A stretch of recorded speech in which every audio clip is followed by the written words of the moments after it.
કીર્તિદાસ શાહ. શિક્ષણમાં એઓએ એમએમાં સુવર્ણચંદ્રક પ્રાપ્ત કર્યું છે. પીએચડી મેડવેલ લિટરેચર એન્ડ લેંગ્વેજમાં કર્યું છે. અનુભવ ને ગુજરાતી યુનિવર્સિટી નિવૃત્ત પ્રોફેસર અને ગુજરાતી વિભાગના એચઓડી હતા. સ્પીપામાં છેલ્લા 23 વર્ષથી આઈએએસની training institute of government of ગુજરાતમાં વિઝિટિંગ ફેકલ્ટી અને ઓનલાઈન શિક્ષણ વગેરે ઘણા બધા ક્ષેત્રમાં કામ કર્યું છે. લેખન કાર્ય તેઓએ 12 પુસ્તકો લખ્યા છે, જેવા કે ચિત્ત વિચાર સંવાદ, આરામ શોભા રસ, જ્ઞાન વિમલ સહજ્ય સંગ્રહ, ત્રિપાદ વગેરે વગેરે. સિદ્ધિ ક્ષેત્રે આપણે જોઈએ તો ગુજરાતી યુનિવર્સિટીમાં બીએ એમએમાં સુવર્ણચંદ્રક પ્રાપ્ત કર્યો છે. કવિ વિશ્વેશ્વર દલપતરામ મેડલ, ગુજરાતી સાહિત્ય મેડલ, જય ભિક્ષુ સ્મૃતિ મેડલ અને 1999માં ગુજરાતી સાહિત્ય પરિષદ દ્વારા પ્રકાશિત થયેલ સાહિત્યકોશ ભાગ 1 અને 2માં સંશોધનકાર તરીકેનું યોગદાન આપેલ છે. તેવા આપની સમક્ષ ડૉક્ટર કીર્તિદાસ શાહને રજૂ કરું છું. નમસ્તે કોકિલાબેન. ગુજરાતી સાહિત્ય ફોરમના સૌ મિત્રોને પણ નમસ્તે. અત્યારે આ શબ્દની સાથે મારી સાથે જોડાયેલા સૌ વડીલો, ભાઈઓ અને બહેનો સૌને વંદન. મોનાબેનને મારા માટે બહુ જ ભાવ અને લાગણી છે, એટલે એમણે મારો પરિચય આપ્યો. પણ મિત્રો, આ મારા શરીરનો પરિચય છે. મારો આત્મા એ જુદી વસ્તુ છે અને મારું શરીર એ જુદી વસ્તુ છે. મેં આ રીતે માંડણી એટલા માટે કરી છે કે આપણે આપણા ચૈતન્ય સ્વરૂપની ઓળખ આજે અખા ભગતની કવિતા દ્વારા કરવાના છીએ. શરીરની ઓળખ તો કીર્તિદા હોય, પણ ચૈતન્ય સ્વરૂપની ઓળખ એ કીર્તિદા નથી, પણ એ એક એવી ચેતના છે કે જે ચેતનાએ આજે મને તમારી સાથે જોડી છે. તમે પણ આજે તમારી ચેતના સાથે છો, તમારા શરીર સાથે નહીં. અખા ભગતની એક પંક્તિ છે, મરતા પહેલા જાને મરી, અણહાલ્યું જળ રહે નીતરી. અખા ભગત થોડાક અઘરા કવિ છે. અખા ભગતની કવિતા એ વિચારમય જીવનની કવિતા છે.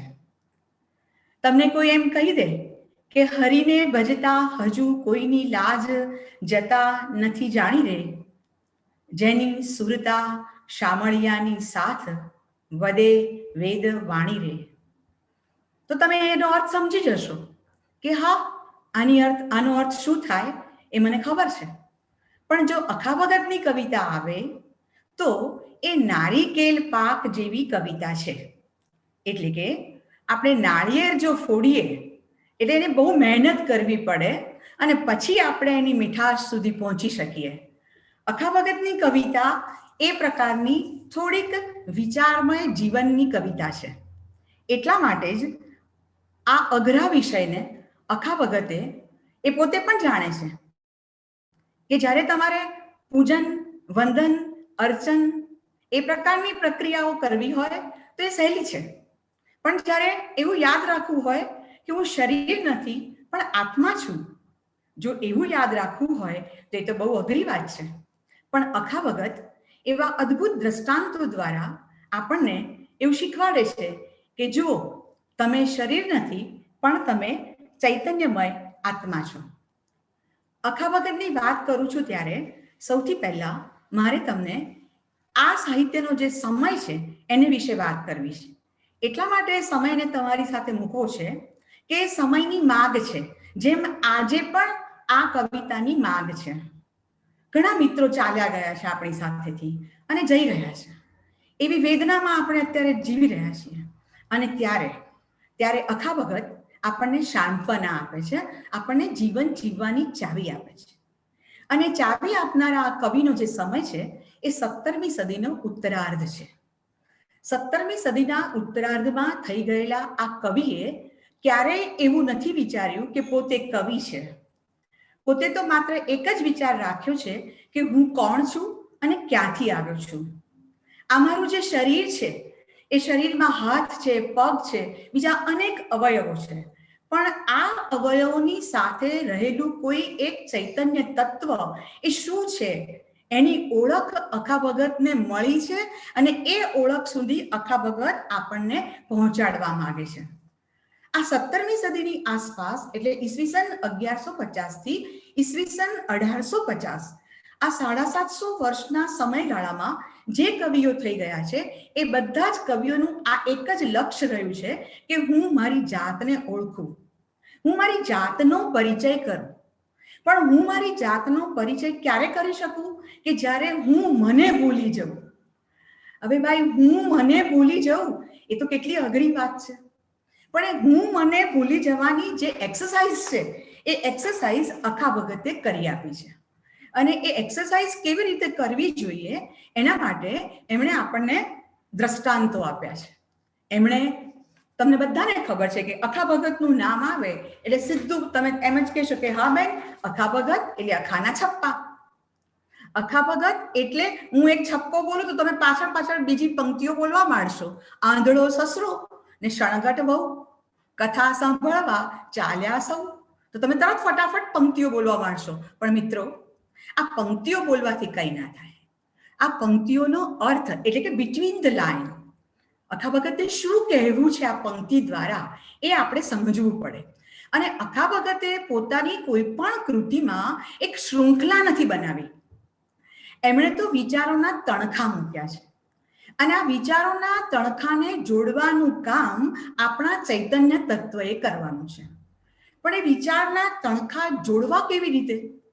તો અખા ભગતે ચિત્ત વિચાર સંવાદ, ગુરુ શિષ્ય સંવાદ, અનુભવ બિંદુ, અખે ગીતા, અખા ભગતના છપ્પા, પદ, ભજન આવી અનેક કૃતિઓની રચના કરી છે. અને કોકિલાબેનને આવા 1000 સેશન કરવા પડે એટલા વ્યાખ્યાન થઈ શકે એટલી આ કવિતા માતબર છે.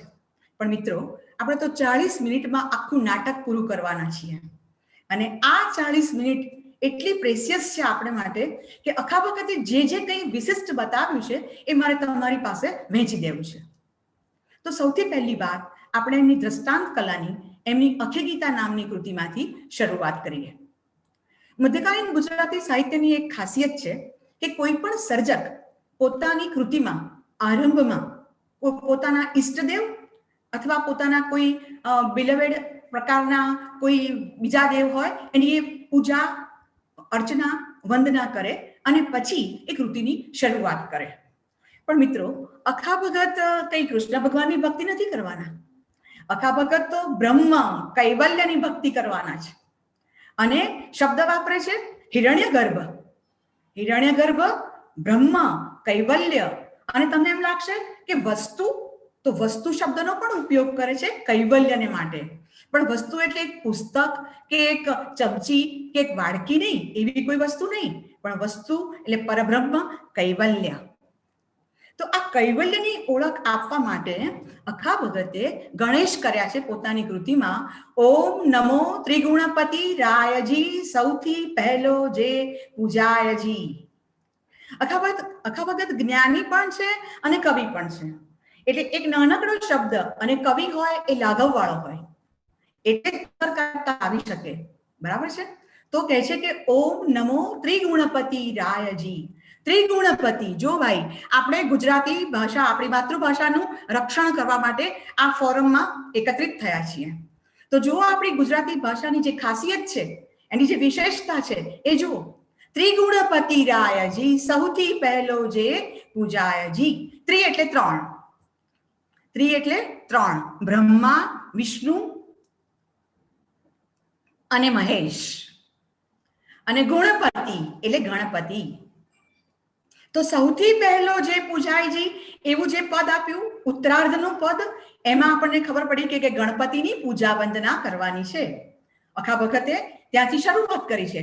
પણ ત્રિ શબ્દ મૂકીને, ત્રિ એક જ વર્ણ મૂકીને બ્રહ્મા, વિષ્ણુ અને મહેશ એ ત્રણેયની વંદના અખા ભગત કરી દે છે.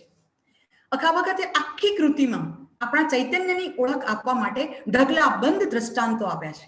પણ એ કવિની નમ્રતા તો જુઓ. એ કવિ પોતાની એક પંક્તિ મૂકે છે, હું તો જેમ દારૂકની પૂતળી, હું તો જેમ દારૂકની પૂતળી, જે ચાળા કરે અપાર, પણ કાષ્ઠમાં કાંઈ નથી, એ તો કળ ચાપે સૂત્રધાર. રાજ કપૂર ભલે આ જમાનામાં એક આવું સરસ પિક્ચર લઈને આવ્યા અને એવું એક ગાયન બનાવ્યું, પણ જુઓ એ ગાયન બનાવતા પહેલા આપણી જે પરંપરા છે એ જુઓ. એ પરંપરામાં એમણે સ્પષ્ટ કીધું, હું તો જેમાં દારૂકની પૂતળી, એટલે કે હું તો દારૂ કે લાકડું, હું તો એક લાકડાની પૂતળી છું અને કળ ચાપે સૂત્રધાર. જેટલી જીતની ચાબી ભરી રામને, ઉતના ચલે ખિલોના. એ તો બહુ મોડું આવ્યું ભાઈ, હમણાં આવ્યું. પણ આ તો 17મી સદીમાં અખા ભગતે આપણને કહી દીધું છે કે કાષ્ઠમાં કાંઈ નથી, કળ ચાપે સૂત્રધાર. આ અખા ભગત છે. એ કવિ પણ છે અને જ્ઞાની પણ છે. અખા ભગતની વાત કરતા કરતા મેં તમને આરંભમાં જ કીધું કે અખા ભગતે વિચારોના તણખા મૂક્યા છે, શૃંખલા નથી બનાવી. બીજો એક મુદ્દો, એમણે આપણને માયાની ઓળખ આપી છે. કોઈ બહેનનું નામ માયા હોય તો માફ કરજો મિત્રો, પણ આ માયા એટલે નટી, જે આપણને અનેક પ્રકારના લોભમાં ખેંચી જાય છે, તાણી જાય છે અને આપણને અનેક પ્રકારે ફોસલાવે છે. પણ એ માયાની ઓળખ કેવી રીતે કરવી, બતાવવી કેવી રીતે માયાને? કોઈ કહે કે દૂધ, તો પ્યાલો ભરીને બતાવી શકે કે લો ભાઈ આ દૂધ. કોઈ કહે કે શ્રીખંડ, તો એને પણ આપણે ચમચીમાં મૂકીને બતાવી શકીએ. પણ કોઈ કહે કે માયા એટલે શું? બરાબર. તો અખો ભગત એ માયા એટલે શું એ સમજાવવા માટે જુઓ કેટલું લાંબુ એક 10 કડીનું દ્રષ્ટાંત ચિત્ર આપે છે. એ કહે છે કે જેમ કોઈ, એમના પોતાના શબ્દોમાં પહેલા આપણે જોઈ લઈએ, જેમ પાળે ખેડીને ખાટકી, તેને ભક્ષ ભોગ આપે ઘણું, પછી વધ કરે વારું કરીને, એ લક્ષણ અજાતણું. અજા એટલે માયા. મીંઢો જાણે એ મારો પાલક પોષક ધણી, વાત્સલ્ય જાણીને વામ દક્ષણ વણ દોર્યો કેડે ફરે. હવે મિત્રો આ જૂની ગુજરાતી ભાષા છે એટલે હવે હું તમને એનો સીધો અનુવાદ આપી દઉં. માયાને આપણી સામે પ્રત્યક્ષ કરવા માટે અખા ભગતે દ્રષ્ટાંત આપ્યું કે જેમ કોઈ એક ખાટકી એક ઘેટાને લઈને જતો હોય અને ઘેટાને એ સરસ હાથ ફેરવે, બરાબર, એને નવડાવે ધોવડાવે એટલે ઘેટાને એમ લાગે કે વાહ વાહ, આ તો મારો પાલક પોષક ધણી અને મને કેવું વાલ કરે છે.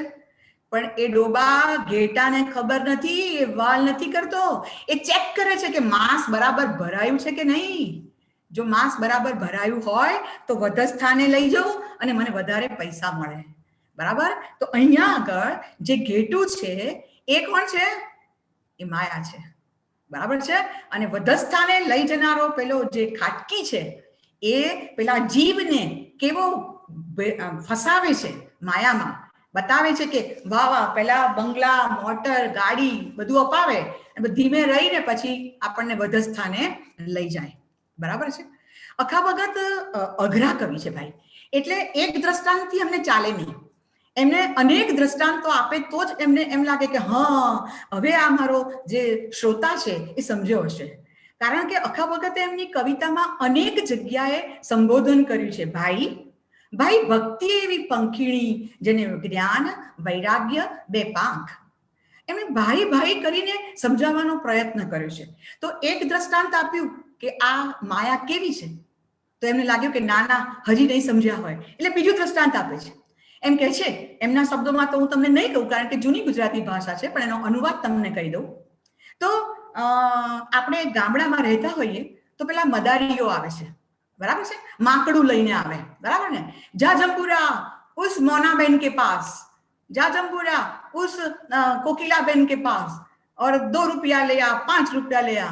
બરાબર. એટલે પેલું માકડું દોડતું દોડતું મોનાબેન પાસે જાય ને કોકિલાબેન પાસે જાય.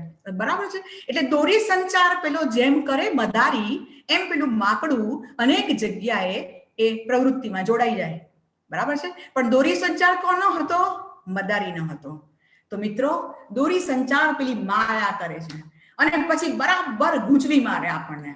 હજી પાછું હજુ પાછું એમને લાગતું નથી કે હજી સમજ્યા હશે આ માયાનું રૂપ. એટલે કહે છે કે ભાઈ જુઓ, ઉર્ણનાભ જેમ ઉર્ણા મૂકે, ઉર્ણનાભ એ સંસ્કૃત શબ્દ છે. ઉર્ણનાભ એટલે કરોળિયો. આપણે તો દિવાળી આવે ત્યારે કરોળિયા ભજ્યા, ચલો ચોખ્ખાઈ કરાઈ કાઢો, વાર્તા પૂરી થઈ ગઈ. અહીંયા વાર્તા હવે શરૂ થાય છે. કરોળિયો શું કરે છે? પોતાના મોઢામાંથી લાળના તાંતણા બનાવે છે. અનેક વખત એ લાળના તાંતણા બનાવે અને પેલું નાનું જીવડું હોય એને બરાબર ફસાવી દે. અને જ્યારે તમે સફાઈ કરો ને ત્યારે પેલા જીવડાનું હાડપિંજર જ તમને દેખાય. બરાબર છે? આ માયા છે ને એ આ કરોળિયા જેવી છે. આ સંસારના જેટલા પદાર્થો તમે જુઓ છો ને ભાઈ, જેટલા પદાર્થનો તમે અનુભવ કરો છો ને, એ બધા જ પદાર્થો અખા ભગતની કવિતામાં વિષય બનવા માટે જ જાણે જન્મ્યા છે. એ વિષય જ બનીને આવશે. તમે જુઓ, હજી આપણે આગળ જતા જઈએ તો આવા 3 દ્રષ્ટાંત આપ્યા કે માયામાં ફસાયેલો જીવ અને માયા એ કેવા છે. અને તમને એમ લાગશે કે ઓહો, અખા ભગત તો આપણને ગભરાવી રહ્યા છે, બીવડાવી રહ્યા છે. ના ના ના ના, અખા ભગત તમને માત્ર ગભરાવતા નથી, તમને એ માયામાંથી મુક્ત થવાનો માર્ગ પણ બતાવે છે. ને માટે તો એ કવિ છે. જો એમ કહે છે, એક પંક્તિ જોઈએ. કહે અખો સહુ કો સુણો, કહે અખો સહુ કો સુણો, જો આણો માયાને, જો આણો માયાના અંતને, તો આપોપુ ઓળખો, જો સેવો હરિગુરુ સંતને. તમારે આ પીડા આપતી માયામાંથી મુક્તિ મેળવવી છે.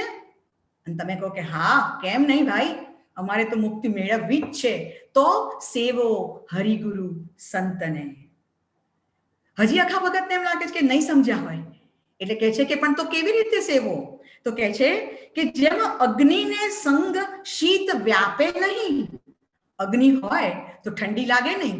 આ પણ આપણો અનુભવ છે, આપણા સૌનો અનુભવ છે.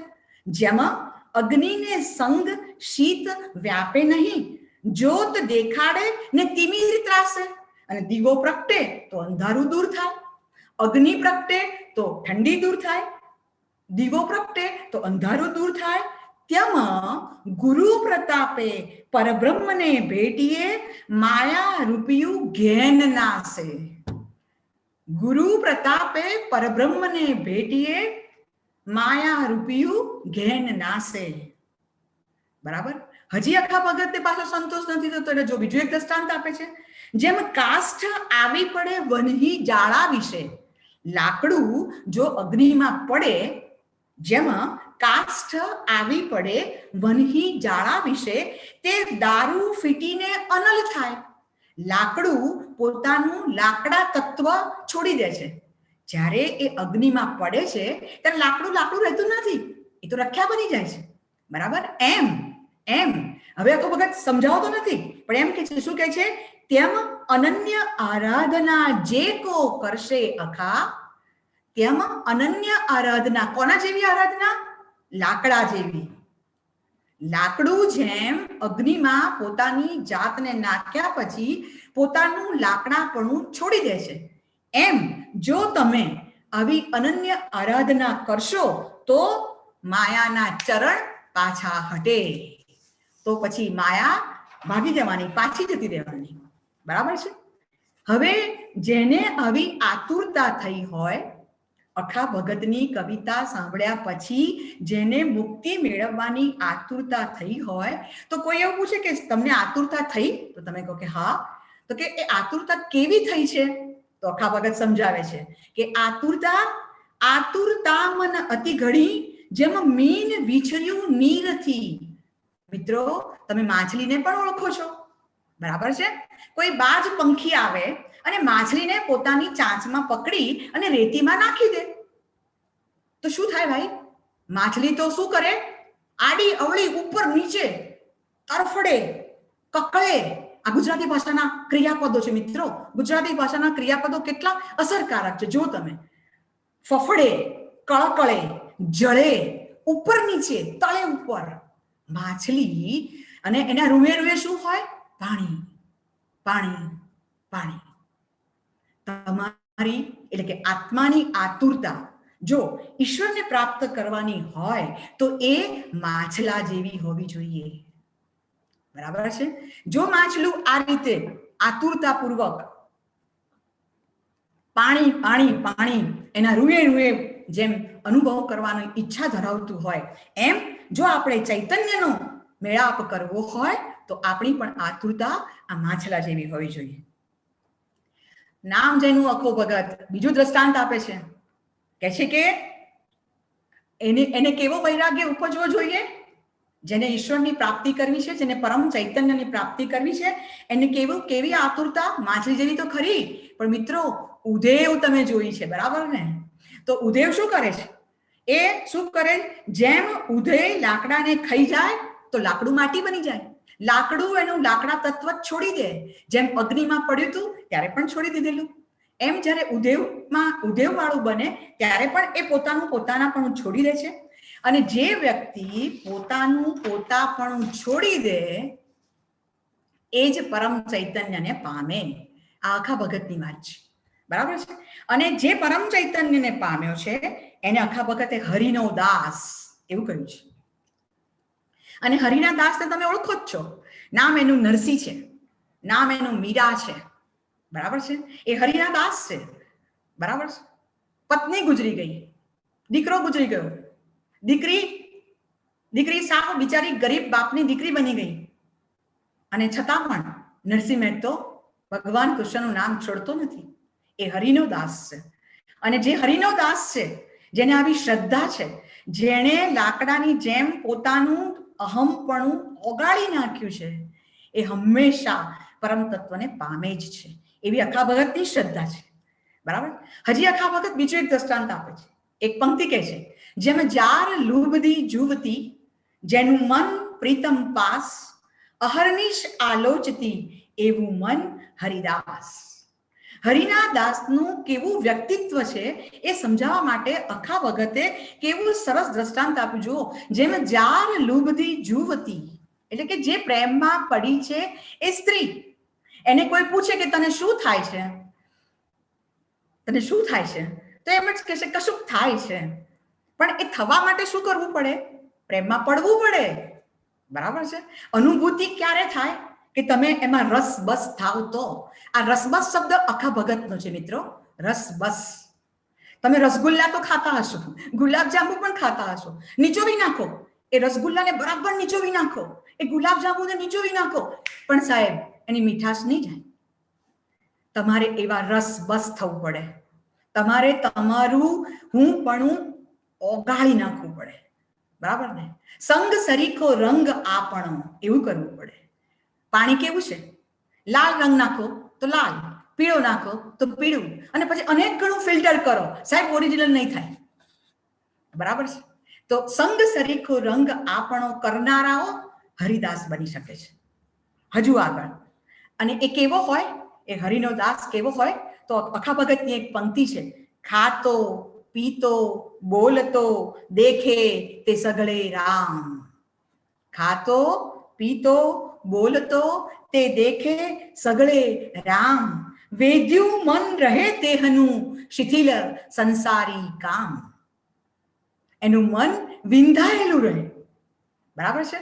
પરમ ચૈતન્ય સાથે એનું જોડાણ અહર્નિશ રહે. દીકરીનું મોસાળું કરવાનું છે, એક પૈ નથી ઘરમાં. પિતાનું શ્રાદ્ધ કરવાનું છે, 5 ચમચી ઘી ઘરમાં નથી. અને હુંડિયા લખી આપી છે, 2 પૈસા ઘરમાં નથી, પણ હુંડી લખાઈ ગઈ, પિતાનું શ્રાદ્ધ થઈ ગયું, અને સાધુ પિતાને દુઃખ દેવા મારે સીમંત શાને આવ્યું. એવી કરુણ સ્થિતિમાંથી પણ નરસિંહ મહેતો બહાર આવી ગયો, કારણ એ હરિનો દાસ છે. એ હરિનો દાસ, એને માટે હજી અખા ભગત એક પંક્તિ વાપરે છે, નિત્ય રાસ નારાયણનો દેખે તે અનંત અપાર. નિત્ય રાસ નારાયણનો દેખે તે અનંત અપાર, ગદગદ કંઠે ગાતે થકે રોમાંચિત હોય ગાત્ર. કોઈને દર્શન ના થયા, ભગવાને હાથો હાથ પહેરાવી દીધો, પણ કોઈને દેખાયા નહીં ભગવાન. નરસિંહ મહેતાને જ દેખાયા, કારણ એ હરિનો દાસ છે. બરાબર છે. પણ આ બધી પરિસ્થિતિમાં જો આપણે આવવું હોય, આપણે પણ આવા હરિના દાસ બનવું હોય તો શું કરવું પડે? તો એવી સાધના કરવી પડે અને જીવન મુક્ત બનવું પડે. તમને લાગશે કે બહેન આટલું બધું સરસ સરસ બોલે છે, તમને કદાચ એવું લાગતું પણ હશે, પણ ભાઈ બોલવું એ તો પોપટની જેમ બોલવાની વાત છે.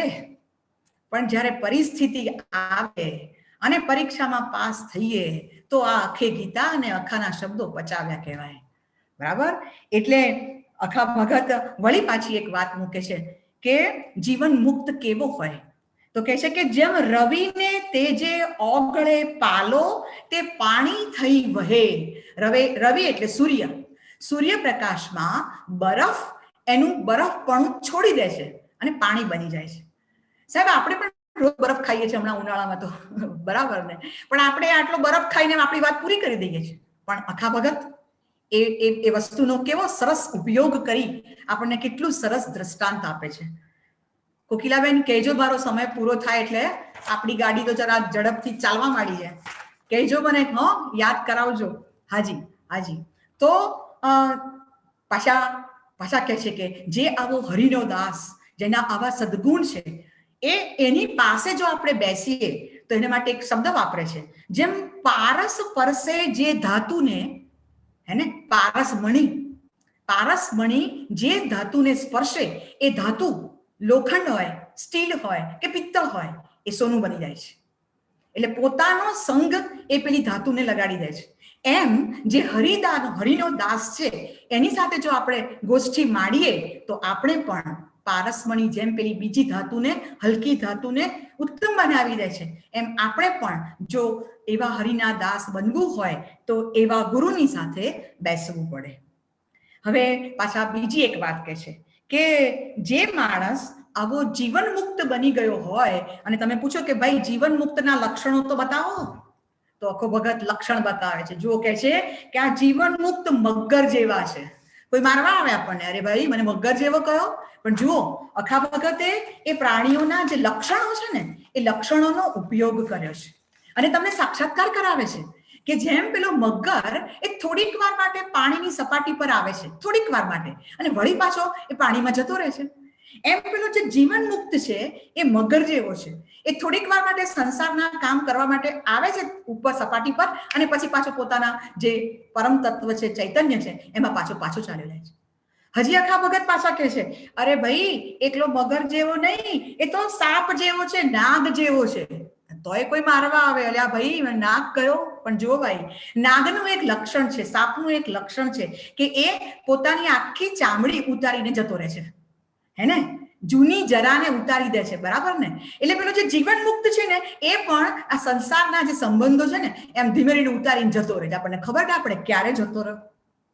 બરાબર છે? આ એક બાજુ મગર કયો, બીજી બાજુ આ સાપ કયો, અને આમ કહીને તમને એ બતાવે છે કે આ જીવન મુક્ત કેવો હોય. હજી જુઓ, હજી કહે છે આ જે પ્રાણી સૃષ્ટિ છે એનો ઉપયોગ અખા ભગતે કવિતામાં કેટલો અદ્ભુત રીતે કર્યો છે. આ પ્રાણી સૃષ્ટિમાંનો એક બીજું એક પ્રાણી જેનું નામ ઉંદરડો છે. તમને લાગે કે બેન આ શું કરે છે? બરાબર? પહેલા આવ્યો મગર, પછી આવ્યો નાગ, હવે આવે છે ઉંદર. તો કહે છે કે આ જીવન મુક્ત ઉંદર જેવા છે. મોટો બરફનો પહાડ હોય અને પહાડને આપણે જો પાસ કરવો હોય તો આપણે તો એ બરફને કાપવું પડે. બરાબર છે ને? બરફને તોડવું પડે. બરાબર છે? પણ જે પેલો ઉંદર છે એ જેવો પેલા બરફના પહાડને સહેજ સ્પર્શ કરે અને સડસડાટ કરતો પેલી બાજુ નીકળી જાય. તમને એમ થાય કે એવું કેવું? એવું એટલા માટે કે એ ઉંદરનામાં પોતાનામાં શરીરમાં જ એટલી બધી ઉષ્મા છે, એટલી બધી ગરમી છે કે આપોઆપ પેલો બરફ પાણી બની જાય અને રસ્તો થઈ જાય. જીવન મુક્ત આ સંસાર રૂપી પહાડ જે બરફનો છે એમાંથી એવી રીતે પસાર થઈ જાય છે. સાહેબ તમે જુઓ, એ એક પંક્તિ મૂકે છે, જેમ હેમના પર્વત વિશે મૂષક ચાલે મધ્ય. જેમ હેમના પર્વત વિશે મૂષક ચાલે મધ્ય, તેણે ખણ્યા વિહોણી ખાણ થાય, એવી ઉષ્ણતા સિદ્ધ. એના પોતાનામાં જ એવી ઉષ્ણતા છે કે એ આપોઆપ સડસડાટ પેલા પર્વતની બહાર નીકળી જાય છે. જે જીવન મુક્ત છે એ સાપ જેવો છે, જીવન મુક્ત છે એ ઉંદર જેવો છે, જીવન મુક્ત છે એ મગર જેવો છે.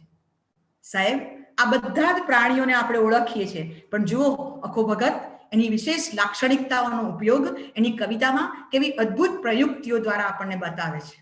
હજી જુઓ, આ જીવન મુક્ત, તમે સ્ફટિક મણીનું નામ સાંભળ્યું હશે. આપણા ઘરે હોય તો નહીં ભાઈ, આપણે એટલા લક્ષ્મીવાન નથી, સ્ફટિક તો આપણા ઘરમાં ના હોય, પણ એ સ્ફટિકનું દ્રષ્ટાંત કેવું સરસ આપે છે અખા ભગત. એક સ્ફટિક હોય એ સફેદ હોય, બરાબર? એ સ્ફટિકની આસપાસ લાલ, લીલો, પીળો એમ અલગ અલગ રંગના જો મોતી મૂકી દેવામાં આવે તો એ બધાનું પ્રતિબિંબ શેમાં પડે? પેલા સ્ફટિકમાં, કારણ કે સ્ફટિક સફેદ છે, બરાબર છે? પણ તમે બધા જે મૂક્યા હતા બધા મોતી અનેક રંગના, એ ક્રમશઃ એક એક એક એક એક એક એક ખસેડી લો તો સ્ફટિક જેવો હતો ને તેવો તેવો જ, બરાબર? એટલે સ્ફટિકમાં રંગો આવે અને જાય, પણ સ્ફટિકને કોઈ નિસ્બત નહીં. એમ જે જીવન મુક્ત છે એને બધું આવે અને જાય, પણ એની સાથે એને કોઈ નિસ્બત હોતી નથી. તો આવો જીવન મુક્ત, અને આ જે જીવન મુક્ત છે એ હંમેશા એક જ દ્રષ્ટિથી ચાલે છે. અને એ કઈ દ્રષ્ટિથી ચાલે છે તો કે છે, એને માટે અખા ભગત દ્રષ્ટાંત આપે છે કે જ્યારે નાવિક નાવ ચલાવતો હોય, બરાબર છે, ત્યારે એની દ્રષ્ટિ ક્યાં હોય છે? ધ્રુવના તારા તરફ. કે ધ્રુવનો તારો ક્યાં છે? સાવ અંધારું ઘોર હોય અને ધ્રુવનો તારો જો એને દેખાઈ જાય તો ખબર પડે કે હવે આ દિશામાં મારે જવાનું છે.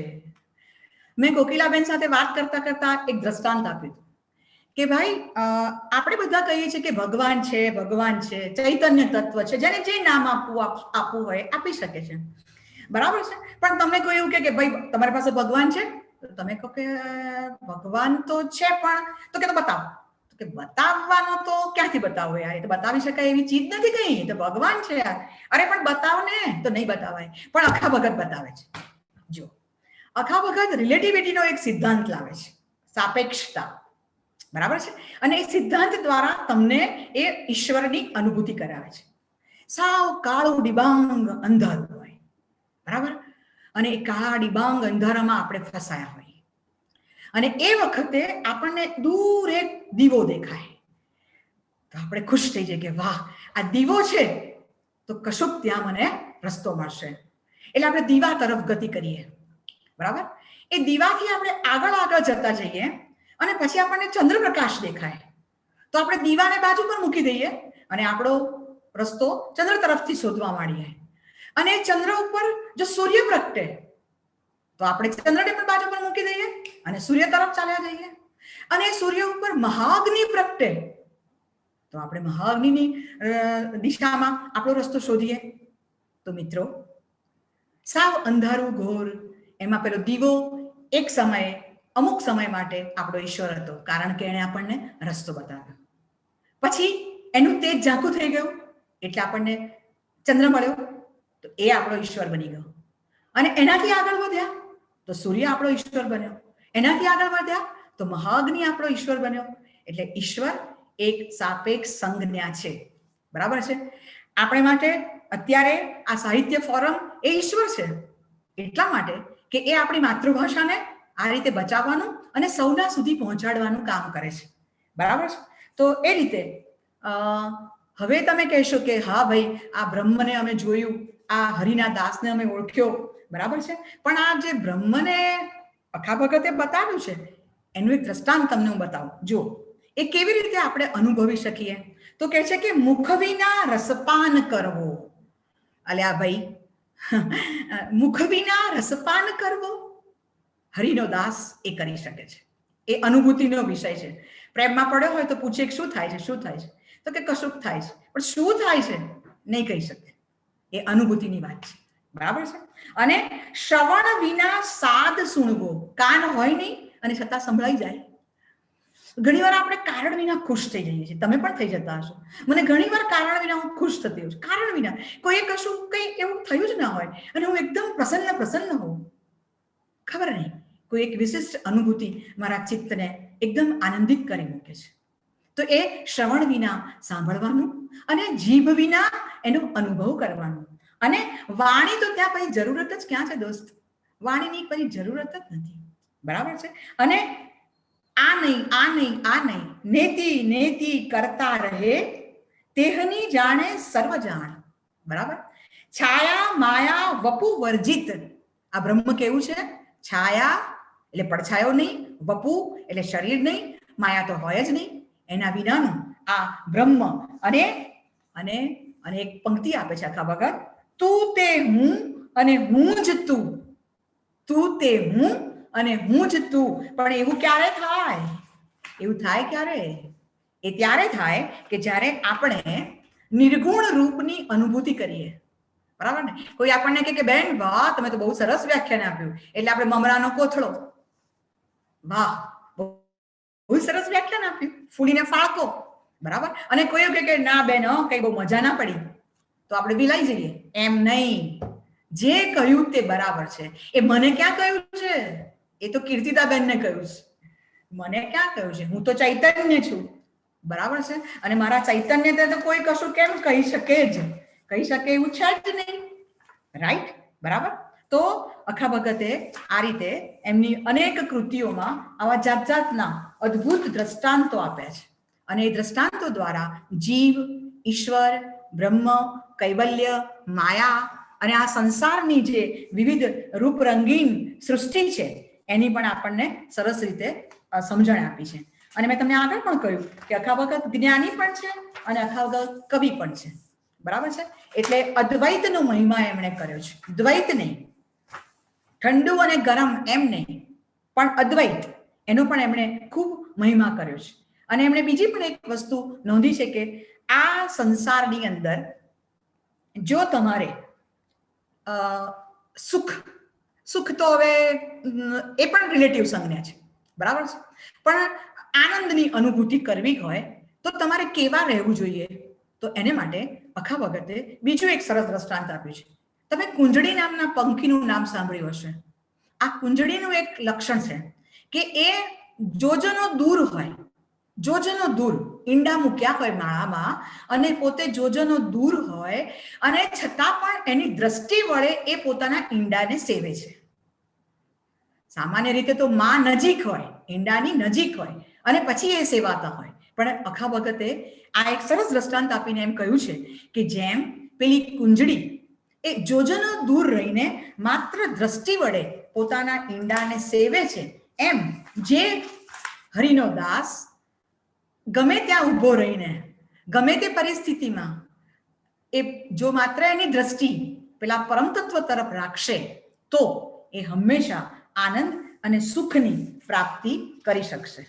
બરાબર છે. અને આ બધું જ કરવા માટે આ બધું જ આપણી જાતે એકલા તો કંઈ થઈ શકતું જ નથી. એને માટે તો હરિ, ગુરુ અને સંત એમના દરેક કડવાને અંતે એમની બધી જ કૃતિઓમાં એમણે આ મુખ્ય વાત મૂકી છે કે હરિ, ગુરુ અને સંત આ ત્રણની સેવના જો તમે કરશો તો તમને મુક્તિનો અનુભવ થશે જ. બરાબર છે. તો અખા ભગતની જે આ કવિતા છે એ કવિતા વિશે ઉમાશંકર જોશીએ એક સરસ વાત કરી છે. એમણે કહ્યું છે કે અખા ભગતની સારી જિંદગી ખોપરીની ખરલમાં વિચાર ઘૂંટ ઘૂંટ કરવામાં ગઈ છે. ખોપરીની ખરલમાં. જો ભાઈ આ પ્રેમાનંદ નથી, આ નરસિંહ મહેતા પણ નથી. બરાબર ને? આ ગળી ચોપડી વાતો કરનારો કવિ નથી. ખોપરીની ખરલમાં વિચાર ઘૂંટ ઘૂંટ કરવામાં એની જિંદગી પૂરી થઈ છે. અને બીજી એક વાત મારે તમને આ સંદર્ભમાં કહેવી છે તે એ કે અખે ગીતા અથવા તો અખા ભગતની કોઈ પણ પંક્તિ એ ગુજરાતી તત્વજ્ઞાન કવિતાનું ઉચ્ચ શિખર છે. ગુજરાતીની જે તત્વજ્ઞાનની કવિતા છે એમાં અખે ગીતા અને અખા ભગતના બધા જ કાવ્યો ઉચ્ચ શિખર પર બેઠેલા છે. બરાબર. અખા ભગતનો આ જે કવિતા ભંડાર છે એ અખૂટ છે. મેં તમને કીધું ને કે કોકિલાબેનને 1000 વ્યાખ્યાન કરવા પડે એટલો એ માતબર જથ્થો છે એમાં. બરાબર છે ને? અને તમે જ્યારે જોવો, જ્યારે વાંચો ત્યારે તમને નવું જ કશું દેખાય. કોકિલાબેને મને જ્યારે કીધું કે બેન આ વ્યાખ્યાન તમે આપશો, ત્યારે હું ફરી જરા અખા ભગતને વાંચવા બેઠી તો મારું જરાક જુદા પ્રકારનું દર્શન થઈ ગયું. તમે જેટલી વાર વાંચો એટલી વાર તમને બિટવીન ધ લાઈન કંઈક નવું ને નવું મળ્યા જ કરે. બરાબર? એમ કહી શકાય કે અખા ભગત એ વિચિત્ર માર્ગના કવિ છે. બરાબર છે? અને તત્વજ્ઞાન આમ તો કૂટ છે, બરાબર છે, અઘરું છે, પણ અખા ભગતે આવા જીવનમાં જે વસ્તુઓનો ઉપયોગ આપણે કરીએ છીએ, જે પ્રાણીઓને, જે પંખીઓને, જે ખાદ્ય પદાર્થોને, અરે તમને એક દ્રષ્ટાંત આપું, જો મને હમણાં જ યાદ આવ્યું કે આકાશ હોય, બરાબર, અખા ભગતે એમ કહ્યું કે બ્રહ્મ એ આકાશ જેવું છે. બરાબર? તો તમે કહો કે બરાબર છે, બ્રહ્મ આકાશ જેવું છે. કેવી રીતે? તો કહે છે કે વરસાદ આવવાનો હોય અને ખૂબ વાદળા આકાશમાં આવી ગયા હોય, બરાબર, કાળું ડિબાંગ બની જાય, તો આપણને લાગે એ આકાશ પડ્યું પડે છે? ના પડે. ઓકે, અચ્છા, હવે આ બધા વાદળા ખસી ગયા, બરાબર, તો આકાશમાં ખાડો પડ્યો? ના પડ્યો. આકાશ તો એમનું એમ નથી, એમાં ખાડો પડતો, એટલે કે આકાશને કોઈ અસર થતી જ નથી. વાદળને આવવું હોય તો આવે અને જવું હોય તો જાય. એવી સ્થિતિ આપણા ચૈતન્યની હોવી જોઈએ. તો જ બધી ઘટનાઓમાંથી આપણે જીવનની જે ઘટનાઓ, અને દુઃખ તો કાયમ આવવાનું છે, સુખની વાત ઓછી હોય છે ને દુઃખ કાયમ આવવાનું છે. બરાબર છે? તો એમાંથી જો થોડાક પણ મુક્ત બનવું હોય, થોડાક પણ આમ રિલેક્સેશન જોઈતું હોય, તો આપણે આ કવિતાના સંદર્ભો સાથે રાખીએ તો વધારે સારી રીતે આપણે એને કરી શકીએ.